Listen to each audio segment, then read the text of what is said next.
Namaskar friends, I welcome you to the digital media of Uday India and on my regular episode, that is India Thinks, and today on India Thinks I will speak about how Canada is isolated globally. And you know, this week Canada revealed that it may have information implicating Indian government operatives in the assassination of a separatist Sikh leader. And such information typically causes outrage among democratic allies. No, not this time. Trudeau's unusual assault just days after New Delhi hosted a G20 summit is putting Western countries in a delicate position because India is being quoted by the United States and other countries as a counterweight to China. The Five Eyes Information Sharing Alliance, which also includes the United States, Britain, Australia and New Zealand, was also in consultation with Ottawa at the time. And at the Group of 20 summits last week in New Delhi, Trudeau pressed for a joint statement denouncing India but was rejected by US and other countries, you must note it. Given that everyone is interested in strengthening relations with India in the context of ongoing tensions with China, it makes sense that the Five Eyes partners are hesitant to become too involved in this. Canada is not considered crucial in Western calculations to balance of China, but India is. The alternatives available to Canada today appear limited, at least until it can present unfalsifiable evidence, as allies are unlikely to consider any form of united condemnation of India. But India, on the other hand, has not taken it lightly. As you know, that the Ministry of External Affairs (MEA) called Canadian High Commissioner to Indian Cameron Markey after Canada expelled a top Indian diplomat. As a sort of retaliation, the MEA informed the Canadian High Commissioner that it had also removed a Canadian diplomat. And after the brief meeting, the Canadian High Commissioner hastily departed the Parliament building. Markey stormed off in a rage which was captured on the camera, and he was questioned by the media, national and international media, who were waiting outside the building to know his reaction, but he remained silent, and with angry he left in his car after slamming the door with frustration, and his frustration was visible. One can imagine how much he was how much this Canadian officer was humiliated. One thinks so. India also issued advisory for its citizens in Canada and those who are planning to visit Canada to be vigilant. And now India has suspended visa services for the Canadian citizens for a while. The fiasco could have gone worse had the Lawrence Bishnoi gang not taken the responsibility of the killing of another Khalistani terrorist, Sukhdev Singh, who was killed last night in Canada. You all know that. Friends, the relationship between India and Canada is deteriorating day by day. And for those who follow Indo-Canadian relations, the partnership's tumultuous character comes as no surprise. As you know, it didn't happen in a day or two. But the most recent escalation is Indian embassies and security organizations have asked the Canadian government and intelligence services for assistance during the past 20 years.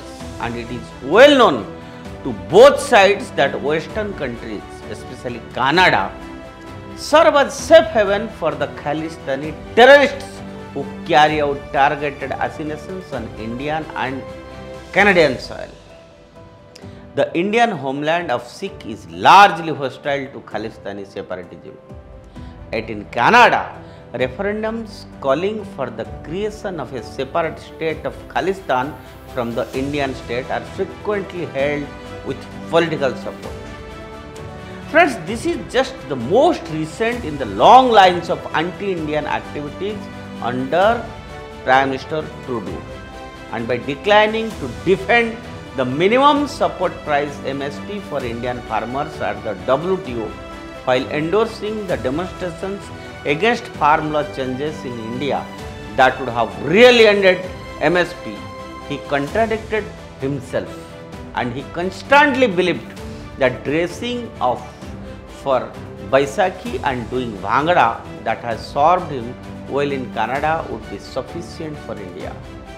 And while his administration permitted the vandalism of Hindu temples and the Indian embassy and made overt calls for the genocidal extermination of Hindus and other Indian nationals in Canada, he endorsed floats depicting the death of Indira Gandhi in parades headed by Khalistanis. Friends, it is very important to question Trudeau's obsession with the Chinese government and his own dictatorial treatment of citizens who peacefully protested against their country's unconstitutional vaccine requirements. Friends, today itself you will see nowadays, yesterday, today, you see the unrest that is going on in Canada against the Canadian PM and against the government. He must, I think, should focus on his home affairs first. His liberal administration has presided over a nearly 10 years rise in drug addiction and a number of deeply troubling medical regulations such as medical assistance in dying MAID to win over his liberal Sikh support base. He just justified the absolutely terrorization of the Indian diaspora as freedom of speech.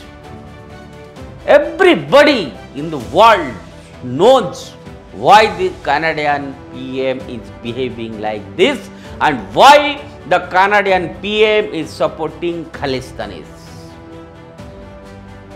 And you know, in last 3-4 days, if you will see the media reports, if you will see the real analysis, it is clearly seen that the Canadian PM and Canada is thoroughly isolated now at global level.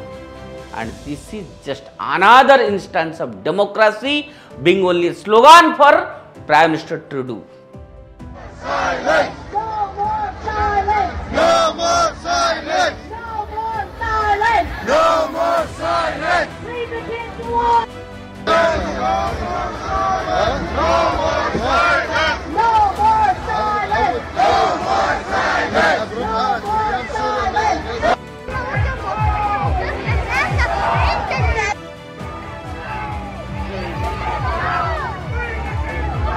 Leave the kids alone!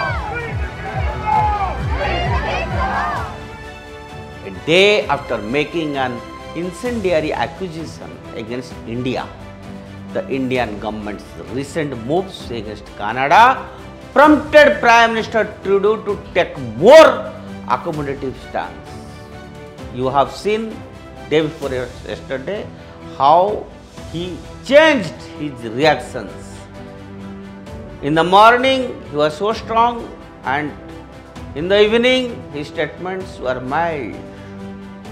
So especially after the Five Eyes nations declined to support Canadian PM, he became more frustrated.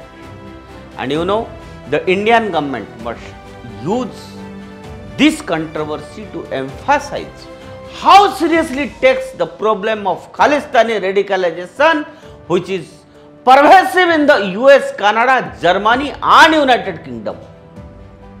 The Indian government may use Canada as an example to highlight that it won't back down on matters of national security, and it has never done that.